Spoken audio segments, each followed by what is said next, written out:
Hi everyone, I hope you're all doing well. Thanks for being here. This video is for the new moon in Pisces, which is coming up on the 27th of February.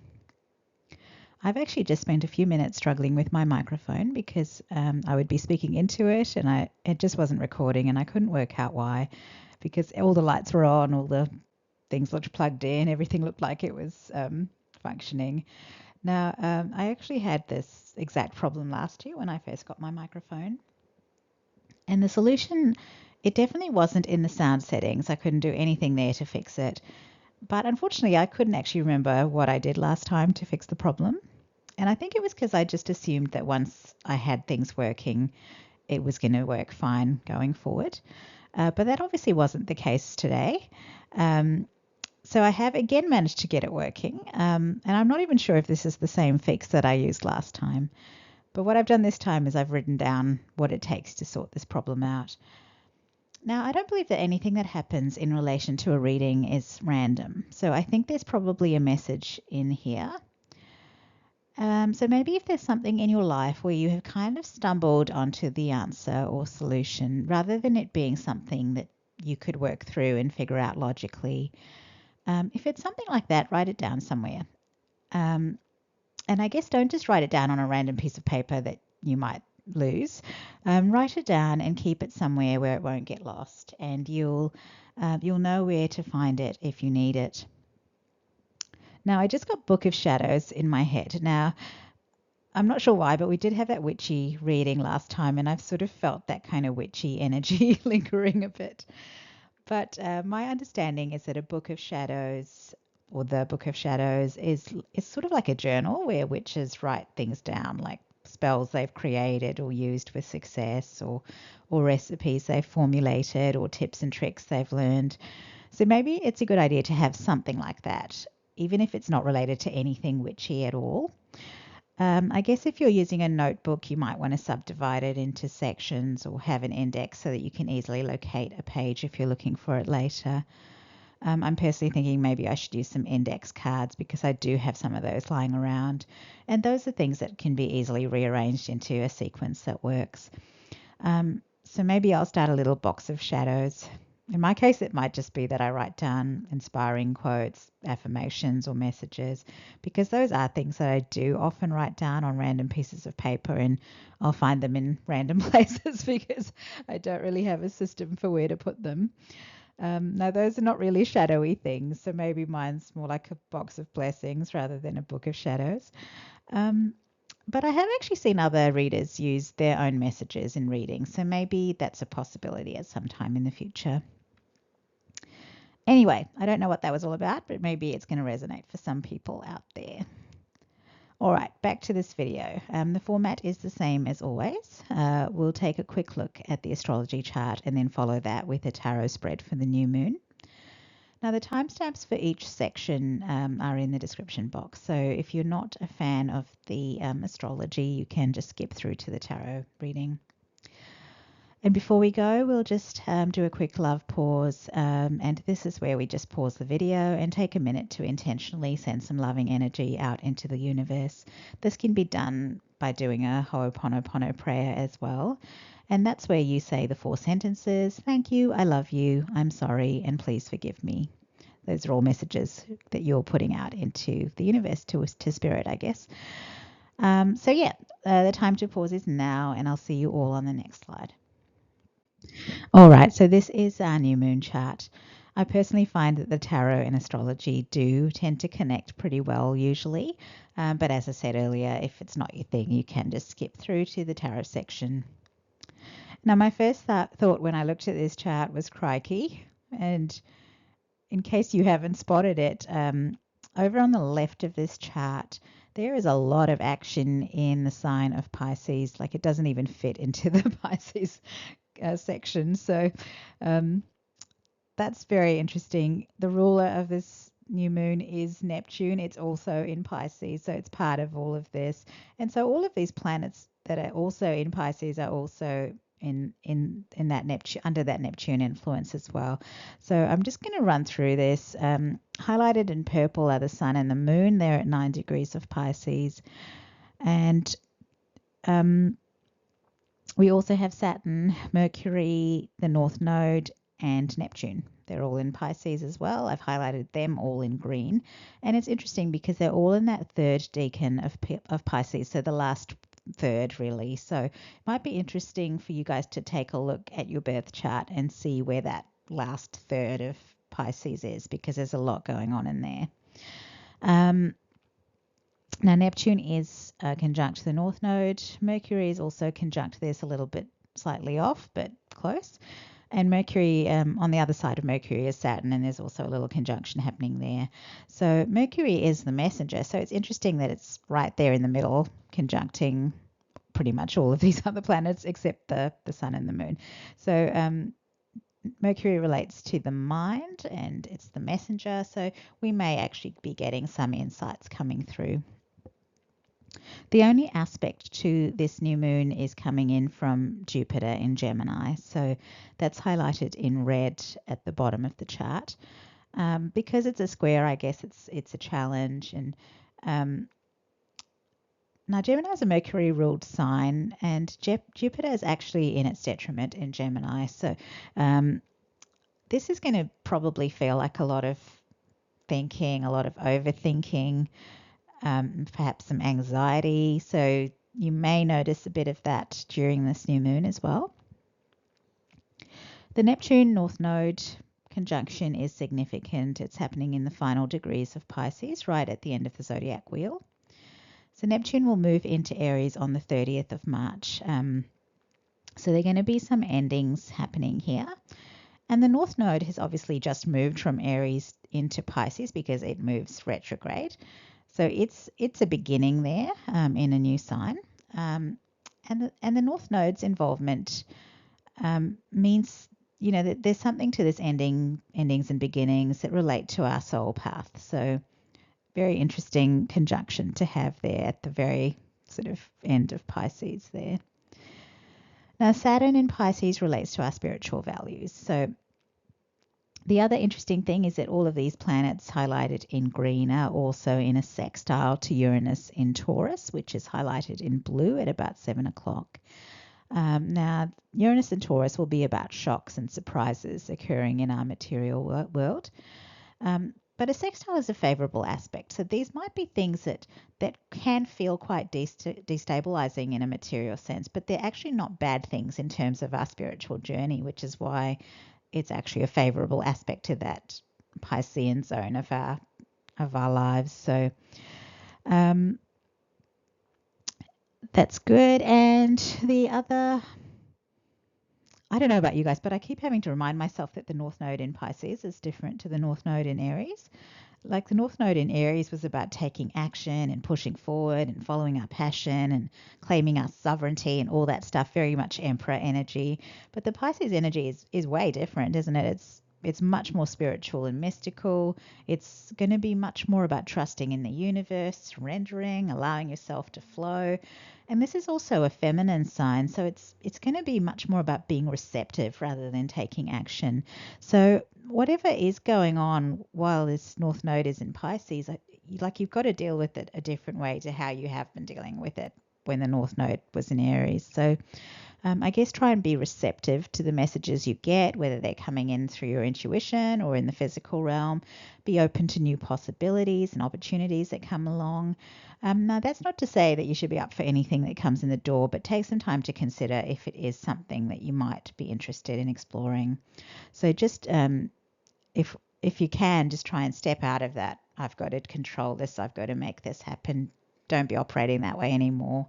So now it's more like, what's coming in? Do I want to explore that? Am I just be receptive, I guess. So, and obviously some things are not going to be for you, and that's fine to say no to, but just be receptive to new options, new possibilities. Now, Saturn in Pisces is still in a trine with Mars in Cancer, which is highlighted in yellow. So Mars has finally gone direct, so that might mean we finally feel like we're able to move forward with things. It is still in Cancer, which we've said many times that's not a good place for Mars, but I think we'll be feeling slightly better than when Mars was in retrograde, as well as being in Cancer. So currently on this chart, all planets are direct, but I think Venus and Mercury will go retrograde soon. So they're the next retrogrades coming up. Now, it's interesting that we're going to have a Venus retrograde because we've had Mars, our masculine element, in retrograde, and now we're going to have our feminine element in retrograde, or aspect in retrograde. So this might be another more contemplative phase coming up here. Venus in Aries is also highlighted in red, and the reason I've done that is because it's in a sextile with that Jupiter in Gemini, and that should be a good dynamic because both of these planets are benefic planets. Now, Venus is considered to be in detriment in Aries because in this placement it has the effect of our feminine aspect becoming much more ambitious, driven, self-focused. So it's a bit like that Emperor energy again. And I guess that means the feminine aspect is not really caring too much about the things that the feminine aspect would normally focus on. So, which would be things like family and friends, the home, the community, things like that. I'm an Aries and a feminist, so I guess I'm a little bit biased. I quite like Venus in Aries. But anyway, the official line is that Venus is not too good in Aries. So I'm just going to say Venus is in currently like an independent feminist kind of mode and receiving lots of ideas from Jupiter in Gemini. I'll leave it up to you what you make of that. But these are benefic planets and they are playing nicely in a sextile. So my feeling is that it's still a good dynamic. And I think that's all that's jumping out at me on this chart. So I'll go to the tarot spread next. So before I start, I'm just going to say that this channeling was actually a bit of a Piscean experience. So I normally channel by writing, and pretty much it's my notes that I present when I start recording my videos. So this time the channeling was very chaotic. I'd channel something and then move on, and then I'd get more information about the thing I'd already talked about, and this happened multiple times. So I was actually the whole time going, oh, thank God for the fact that we write on laptops these days, because it was allowing me to go back and insert the new information into the earlier section. Anyway, this happened a lot, as I said, and maybe that's an indication of how things are in the ocean. Like all the information is there, but it's sort of floating around in the ocean, and so it comes to you in no particular order. So this time I'm going to confess that I am not presenting the notes the way I channeled them, because that would be way too insanely disorganized. So I wrote my notes as I channeled them, and then I came back to them the next day and rewrote the story so that it would actually flow logically. So now that I've said that, this is the spread that showed up for this new moon. If you are interested in the decks that I've used here, I'll have them listed in the description box. So I do tend to choose ocean-based decks whenever it's time for a Pisces reading. It just feels right to me. The first card I pulled was the one with the dolphins on them, and that kind of led us into the mermaids. And I'm actually glad about it. I think the mer people are kind of representing what we might be like if we were natural inhabitants of the water element. And let's face it, if we were, we would have a very natural understanding of flow. We'd understand currents and tides, and we wouldn't feel daunted by how vast the ocean was, or the fact that we didn't have roads and walls and furniture and all of those things that define our zones in the earthly plane. So if we lived in the ocean, I feel like we'd have a very clear understanding that we were just another one of God's creatures. I think the way that modern humans live, especially in urban environments, it allows us to separate from nature and other living animals and living things, really. So we are in our homes or in our offices, and the trees and birds are outside. We might have a few pot plants. We might have some pets that are allowed into our houses. We're okay with other animals if we go out there into nature. But we'd certainly all get a bit freaked out if some other animal wandered into our homes that wasn't one of our pets. And I live in Australia, so we do get some uninvited guests sometimes. But the point I'm making is that it wasn't always like that for humans. There was a time before urbanization when we actually lived out there in the natural world, and we were just like all the other animals. We were exposed to all the same conditions. and experiences. We were just as vulnerable as those animals to forces that were beyond our control. Not entirely sure where I'm going, but it could be relevant to this reading. Maybe it is just touching on unity consciousness, the fact that we are all representations of source, and that we do share this experience of life, even though in the modern world it feels like us and them, it's all very different. And maybe this is coming through because Pisces is such a spiritual, mystical sign. I mean, it's the most evolved zodiac sign, and with Neptune being the ruler and being about to finish its 165-year cycle through the zodiac wheel, maybe we're meant to gain some spiritual wisdom here, and maybe it is to do with unity consciousness, that we shouldn't really see other living things as being separate to us. We are all source energy. Wow. Okay, well, anyway, this is a mermaid reading, so we are going to explore a different environment, a Piscean environment. And given how astrologically prominent Pisces is right now, that seems like a good idea. And I'm going to have to go off on another tangent. Maybe this is more Piscean flow things, but something interesting happened when I was pulling the cards for this reading. So I had a candle burning, which I do when I do this, and I also had some incense burning because I do like the fact that I'm cleansing the environment with that. And what I found was that my candle wasn't burning very well. There was actually no flame, but it wasn't out either. So I was just sitting there. The candle just had this glowing wick. Wasn't going out. It was just glowing red, but no flame associated with it.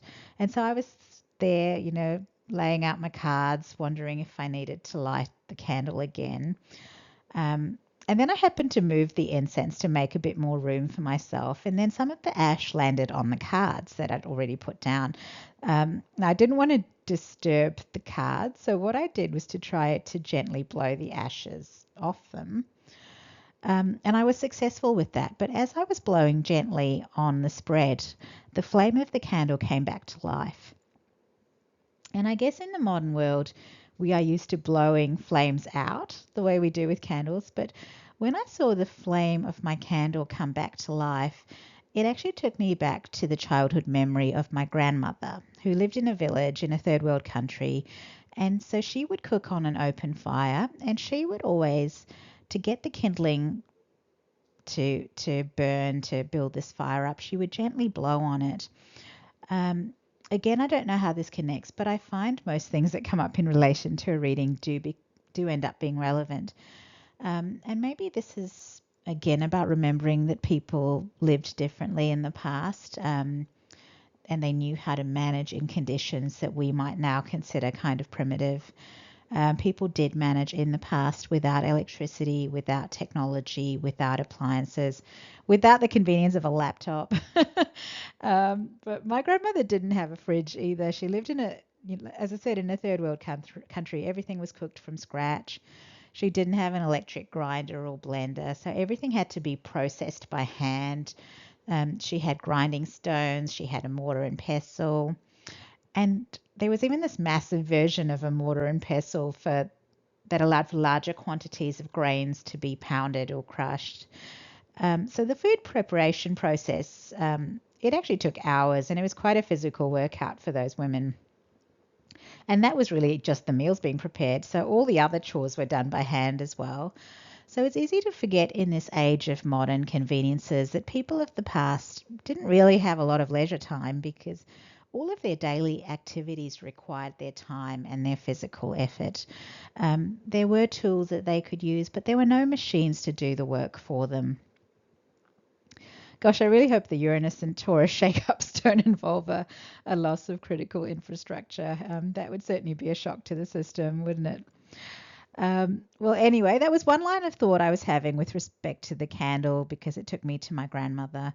But the other thought that came up was, this is talking about the elements of fire and air, and how air can blow out a small flame, but it's actually the only element that can help a fire burn more strongly. Like earth doesn't do that, and water certainly doesn't do that.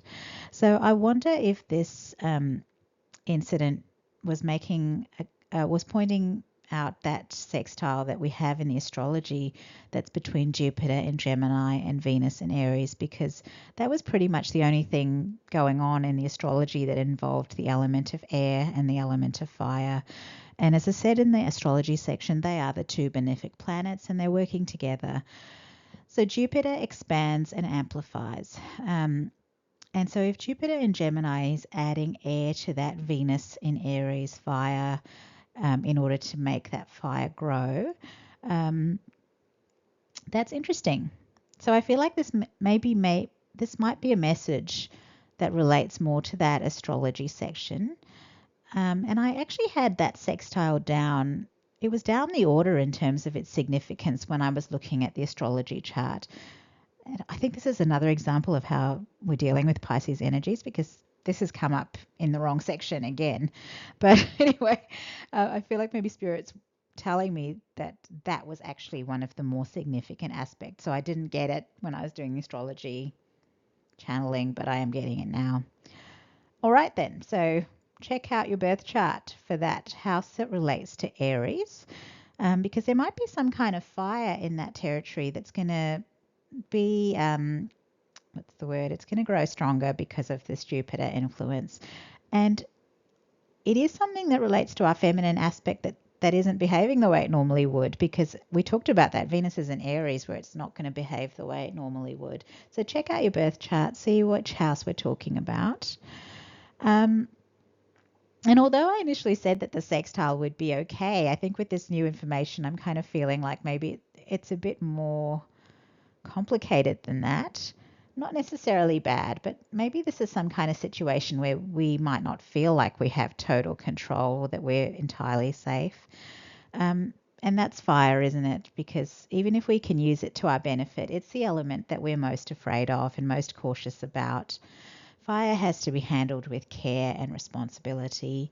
Get too close and you'll get hurt. A mishap with a candle and the building goes up in flames.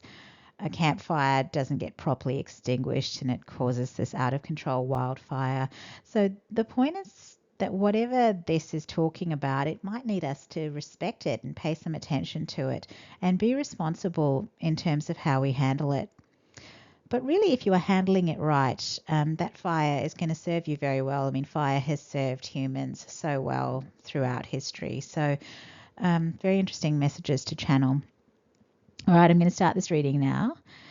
We do have lots of action at the bottom of the deck, and that's kind of not really surprising because there is so much going on in that Pisces section of the chart. And I do feel like a lot of these lunar readings do tend to be quite heavy astrologically, and then that gets reflected in the tarot as well.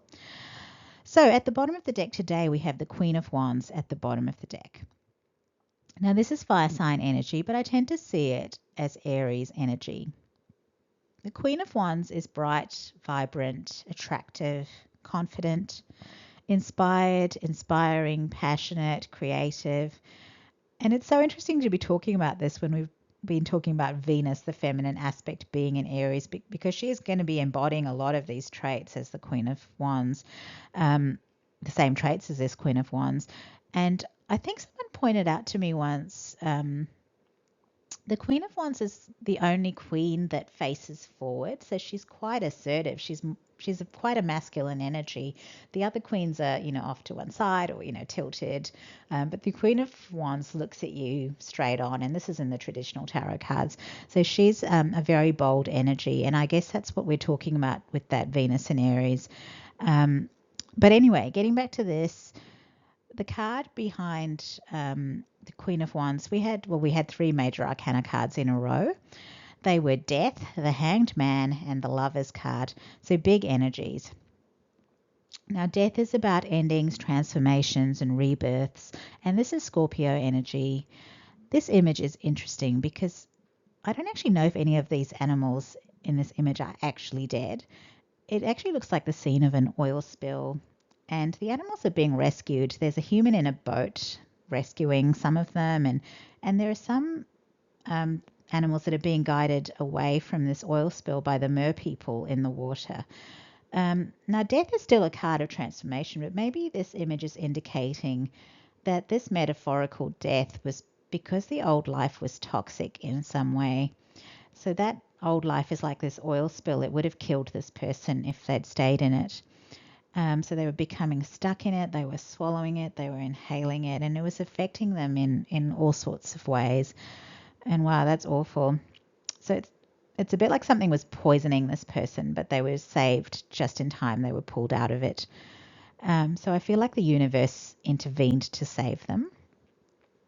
Based on the image, though, this person might have suffered some ill effects from their exposure to the toxicity. I mean, they may have been pulled out of the oil spill, but they still have to recover from that experience.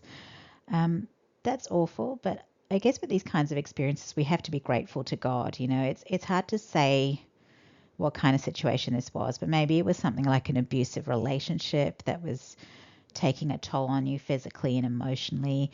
Maybe it was a toxic workplace where someone was really messing with you. So yeah, interesting. Now the card after that is the Hanged Man, and this is someone who's been stuck in some circumstances that they feel like they're beyond their control, and they feel like there's nothing they could do about it. But while they've been in that state of suspension, they've actually been able to gain some new perspectives and insights, and they've grown as a result. So here we see this merman who's trapped in this net. He's strung upside down. There's nothing really he can do to get out of there, but you know, I guess he's having a lot of time to reflect on things and develop some new perspectives.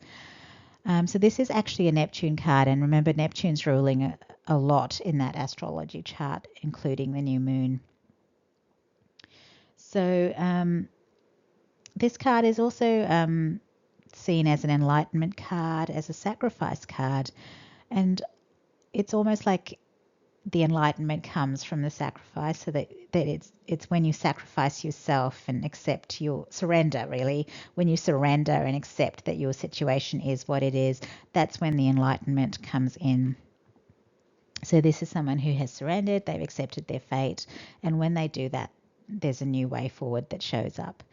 So I guess this person did have quite a shocking ending, I guess, to their old life, and a sad ending, I'm thinking, with that oil spill. Like, you know, I'm just trying to picture those animals, but they are obviously in that ocean. It's their home. They think it's safe, and then suddenly there's this experience where they're being killed by their environment. So it's actually kind of sad. So this person's had a sad ending to their old life, and it's left them perhaps badly hurt or injured in this process. And that's what's leading to this Hanged Man energy, is that they've had to be resting to recover or heal. They've had to pull themselves out of their normal activities, perhaps while they're recovering and healing.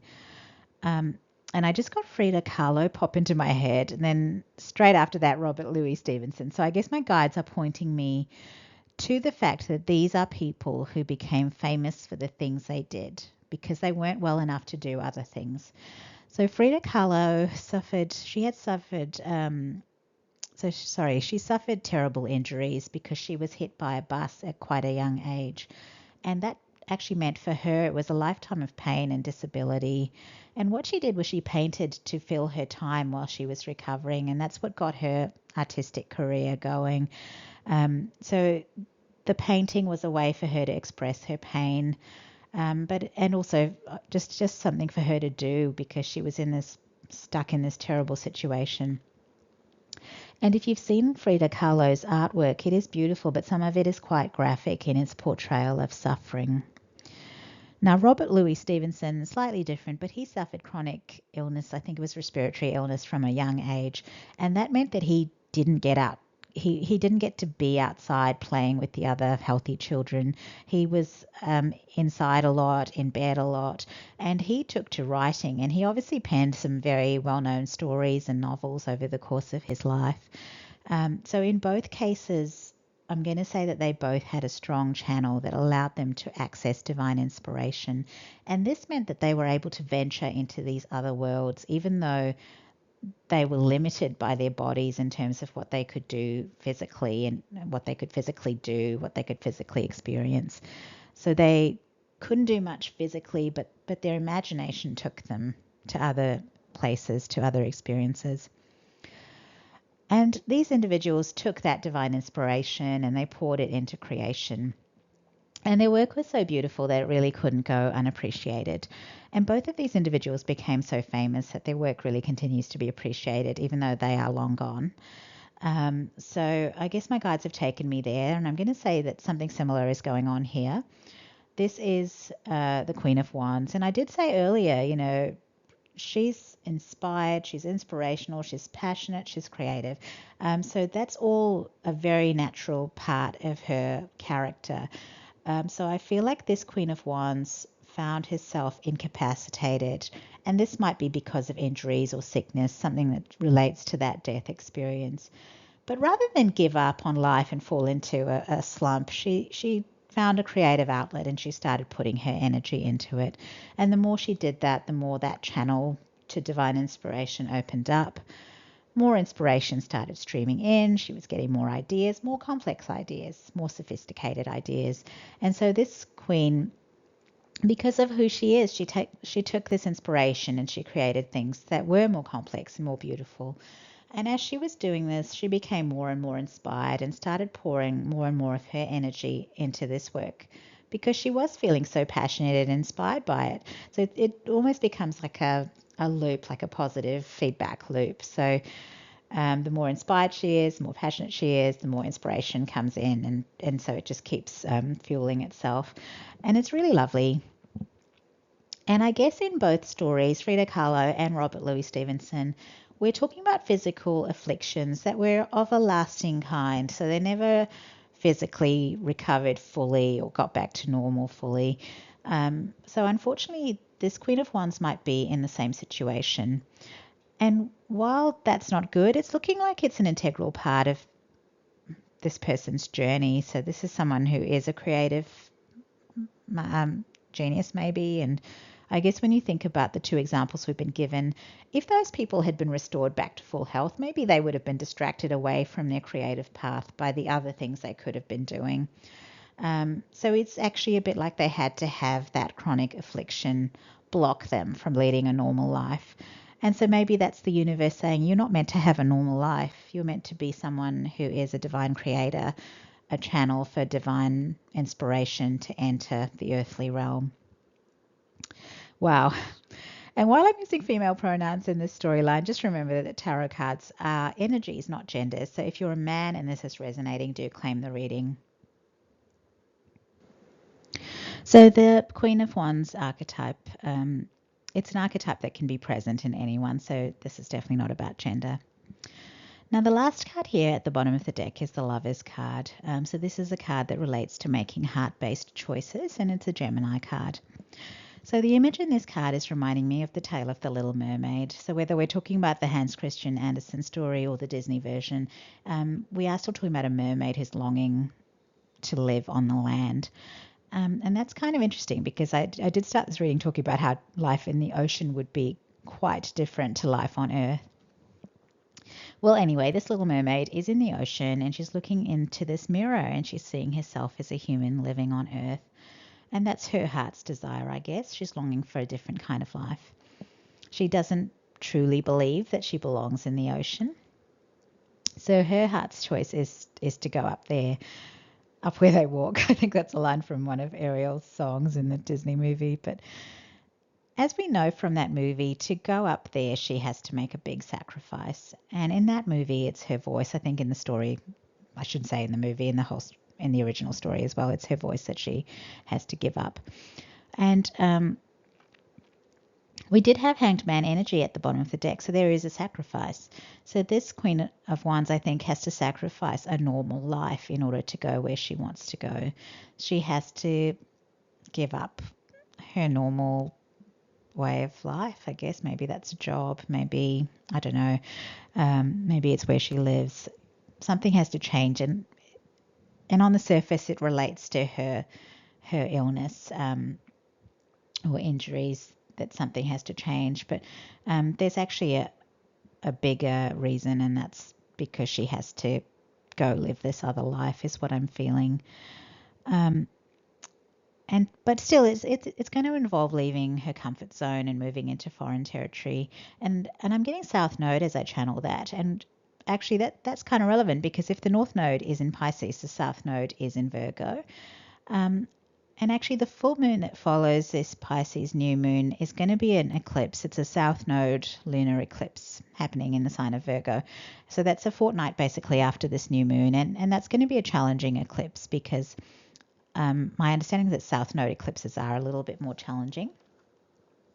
So what I've heard is that north node eclipses, they're activations that relate to new things coming into your life. But south node eclipses are activations that relate to old things being completed, I guess. So here at this new moon, we have the north node being activated by all these planetary energies around it in the sign of Pisces. But then in 2 weeks, we have the south node being activated by the eclipse. So the nodes of fate, as I said earlier, are about the soul's journey from the old and familiar into the exploration of new territory. It's a necessary journey. So with death and the hanged man energies preceding this Lovers card, this Queen of Wands is a different person to who she used to be, and it's because of those experiences. And really doesn't look like the old life is an option anymore. And I'm thinking about how a butterfly can't go back to being a caterpillar. You know, this is someone who has been so altered by these transformative life experiences that they really couldn't go back to their old normal life even if they wanted to. And the Hanged Man card is giving me the sense that they've accepted this and surrendered to it. And that would be the equivalent of the Neptune energy in the astrology. So Neptune being at the end of the zodiac wheel, about to make a fresh start in Aries. So yeah, there's surrender, there's acceptance. I think this person's realized that the old life is done. You know, they're not going back to it. There's sadness, but I think there's acceptance as well. So the Lovers card here then is just this person fully accepting that their new path is their new path. And maybe on some level they've been holding on to the possibility that things might go back to normal and that they'll feel normal again. But that Virgo South Node lunar eclipse, I think, is going to finish that off, blast that possibility away. So when does that happen? I think I said, it's 2 weeks from now, which should be mid-March. And then Neptune moves into Aries end of March. So really, there's this new moon, there's that lunar eclipse in 2 weeks, and then 2 weeks after that, Neptune has moved into the new cycle. So this is all happening over the next month, it looks like. But if we're being honest, the new path is actually this Queen's heart's choice because they're inspired by it, they're passionate about it, they are loving what they're doing. So that little hope about returning to the old life or the South Node life, the normal life, was actually just it's just based on a fear of the unknown. The new path is unfamiliar to them. The old path is something you're used to. It felt safe and comfortable. The new path feels scary because it's an unknown path. Where it leads is an unknown, and it's a totally foreign experience. And wow, I just saw a butterfly. I'm working on this outside, but I guess a butterfly's experience is just like this. It emerges from a chrysalis and is immediately confronted with the reality that it's not a caterpillar anymore. The new way of life is completely foreign, and initially that's going to be scary, but butterflies do get used to their new life, and I guess we all do whenever we go through a life-changing experience. It's scary at first, but then we figure it out as we go, and then over time the new life becomes the new normal life. So as I was channeling that, it occurred to me that in this Pisces Virgo nodal axis, the South Node is in Virgo, which deals with the physical, tangible things, time, order, routine, systems, structures. It's an earth sign. Pisces is to do with spirituality, mysticism, visions, dream states. It's timeless and structureless. It's vast and expansive. So this person is perhaps leaving behind a Virgo kind of reality and moving into a Pisces kind of reality. And so that's going to seem very strange. It's just like how we've entered into the ocean with these mermaids, and it's a strange kind of experience. So pretty much the same deal. Okay, so I just had a mental image now of a fetus in a sack full of amniotic fluid. So the fetus is real, it's alive, it exists in a tangible physical way, but it is separate and removed from the world. It doesn't matter to the fetus what the time is or what the weather is, or if mum's feeling cold or hungry, or if mum's hiding in a bomb shelter because it's the middle of a war. The fetus's experience of life is very sheltered. It's timeless, it's unchanging. I mean, it's growing slowly, I guess, but it's not really aware of that because it's a slower process. The fetus might be aware of the movements or sounds its mother's making, but it's actually insulated from all of that by all of the amniotic fluid. So the movements are cushioned, the sounds are muffled. The fetus exists inside the uterus. It's warm, it's receiving all that it needs to through the placenta. So it really doesn't have to worry about any of the things that other living beings have to worry about. That's an interesting image to channel. It's actually a strange thing to channel. So maybe this person is in this kind of state right now. They're being shielded from the problems that other people are facing. So if that's the case, the universe is doing that. The universe has got them tucked away somewhere where they are protected, safe, warm, and nourished. I was actually a little bit confused at first, but this is now coming through as a rebirth. So we had the death card, and we've talked about butterflies emerging from their chrysalis. So this person got taken out of something toxic, and then they've been placed inside this womb, this cosmic womb maybe. And whether they realize it or not, this phase is allowing them to be nourished and ultimately renewed. They have some kind of chronic physical impairment that they're aware of. And maybe they're seeing that as something bad that took them out of action in terms of their old life. But what they might not be seeing is that this isolation has actually put them into this womb. They've been put into this cocoon where they are being kept safe and they're being looked after. So as I was writing that, as I said before, I'm outside. A couple of magpies landed on the ground nearby. They calmly wandered around. There are a few other people around me, but we're all just observing these magpies. No one's bothering them. And the magpies didn't seem bothered by the people either. Sorry, the magpies weren't bothering the people weren't bothering the magpies. Getting a bit muddled here. But anyway, the magpie visitation, I do see all of these things as a message. So it's late summer here in Australia, but the thing is, in late winter through to spring, magpies can be a little bit scary. They're known to be swooping birds. So they will attack people who venture near their nests because they have to protect their eggs and their babies. So I'm getting that this person who is in this womb has protection as well. So this person is in this cosmic womb. That womb is protected. Nobody and nothing is going to harm this person while they're in this womb. They're meant to remain completely safe while they're there. And that's really interesting because the card in the past position, the tarot card, is the Seven of Pentacles. And the image on this card is very different to the traditional image. There's an unborn baby in this image, a baby who is safe inside their mother's womb. And there's a father there too to protect the mother and to protect the unborn baby. So that baby is safe. And as I was writing that, it occurs to me, I think it's only the male magpies that swoop. So yeah, the mother is keeping this baby safe inside her belly, and that father is going to attack anyone who he sees as a threat. So this person, if this person is being nurtured inside this cosmic womb, there's definitely a masculine energy who's acting as a fierce protector. Now, the traditional image for this card, the Seven of Pentacles, is about someone who's been looking after a plant for a long time, and the pentacles are finally growing on that plant's branches. So it's about someone who patiently invests time, energy, and resources into something, knowing that it will take some time for the results to arrive. In the traditional image, the pentacles have arrived. They're on the plant.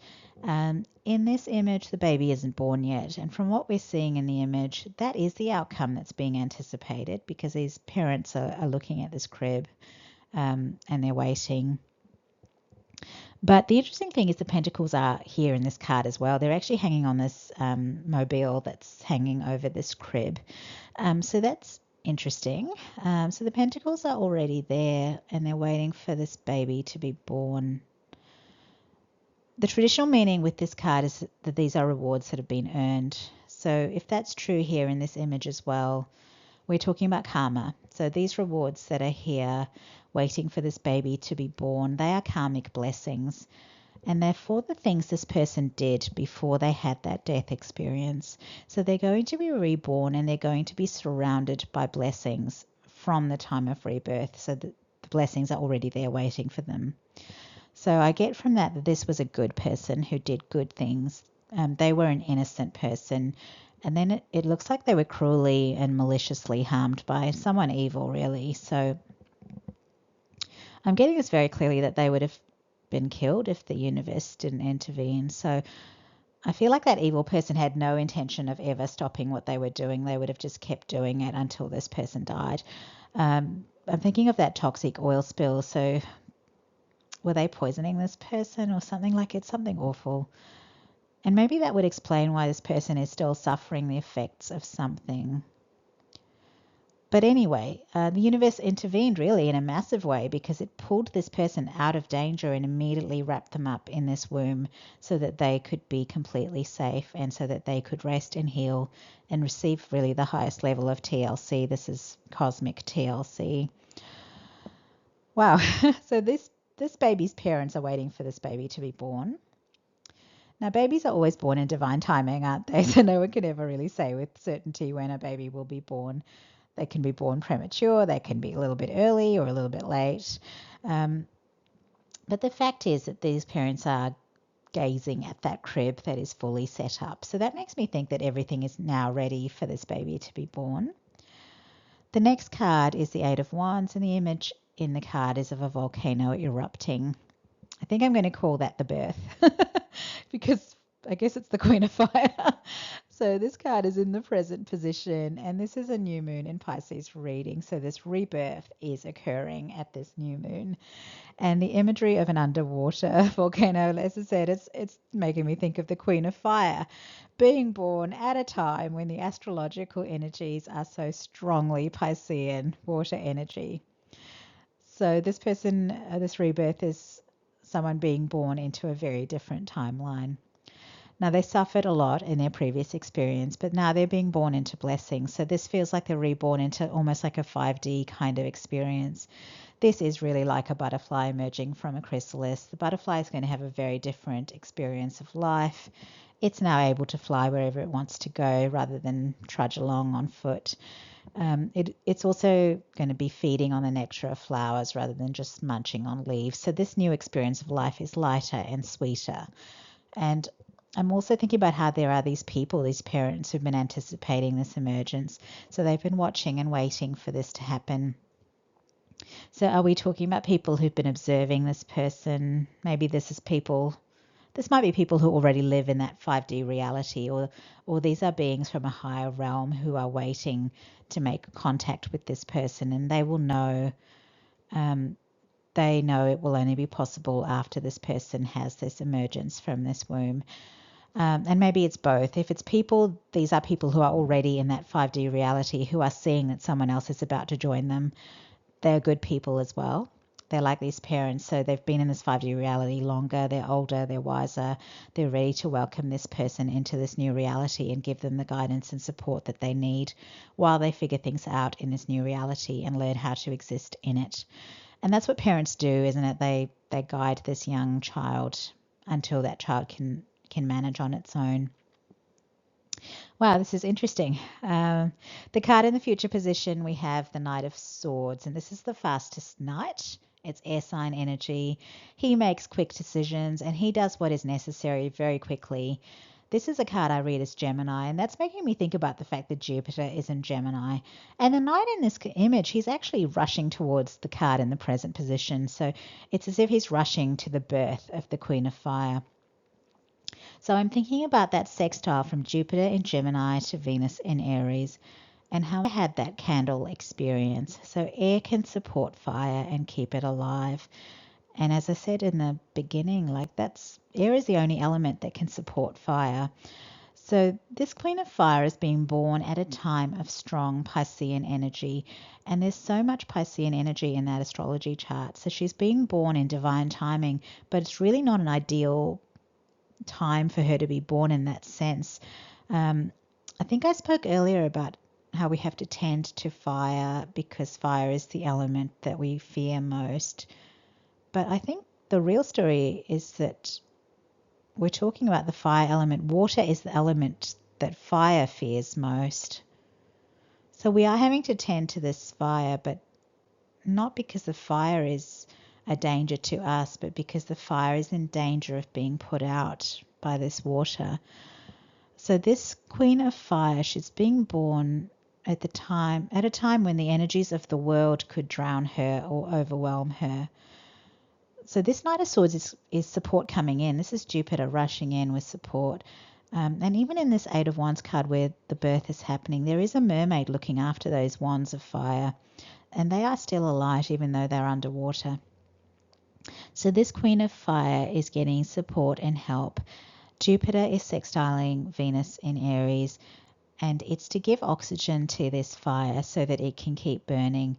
And I just got that Jupiter was the planet that was originally considered the ruler of Pisces. So the planet Neptune lies further out in our solar system, and it was discovered later. So before Neptune was assigned rulership of Pisces, Pisces was a Jupiter-ruled planet.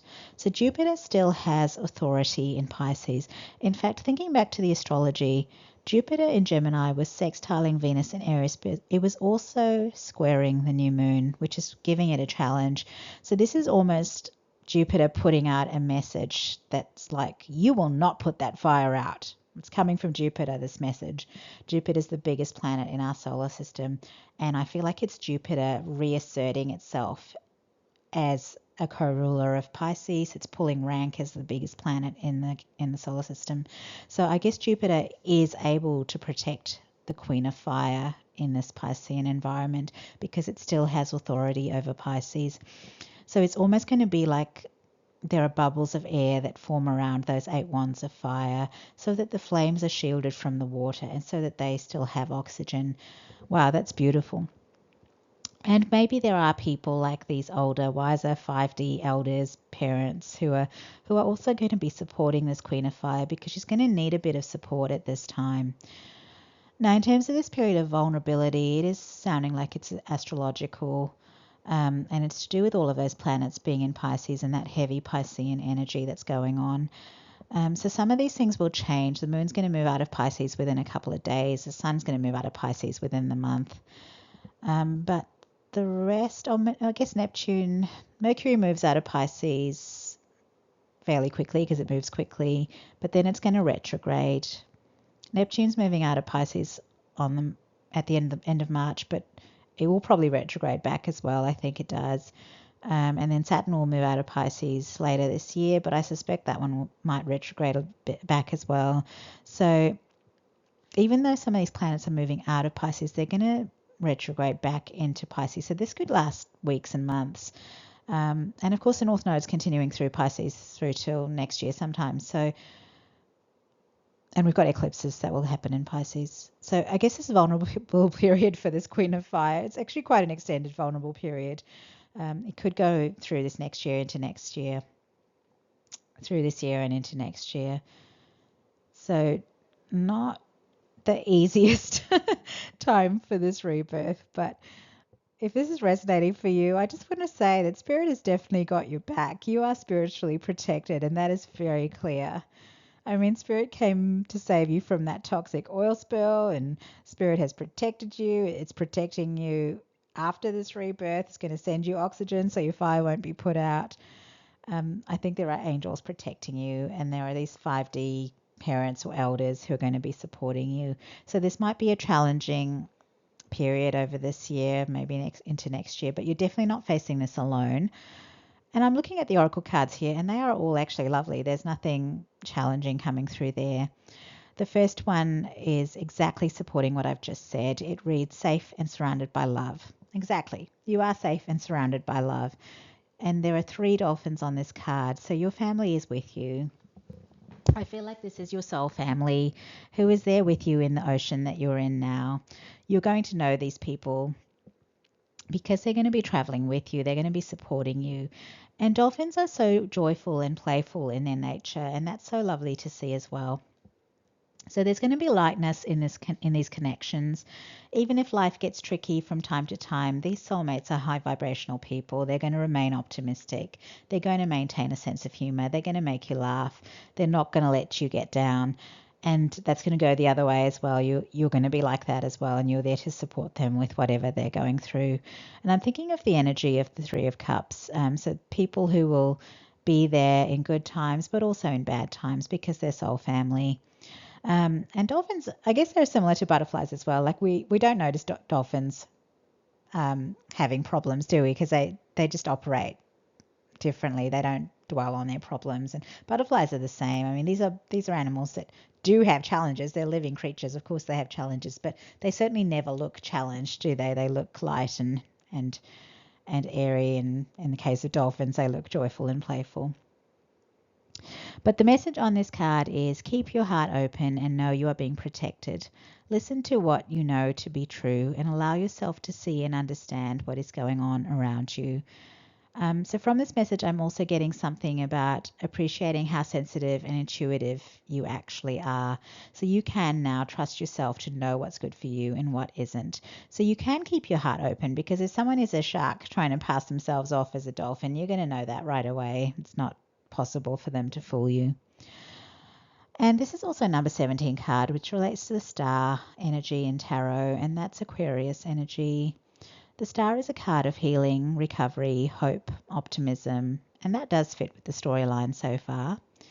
The second oracle card is titled Morning Affirmations, and the message is say positive affirmations each morning to open the gates of manifestation. So this is about a daily habit of starting the day thinking positive thoughts. So I actually do some chakra-based affirmations each day, and I do think that's a good way to start the day.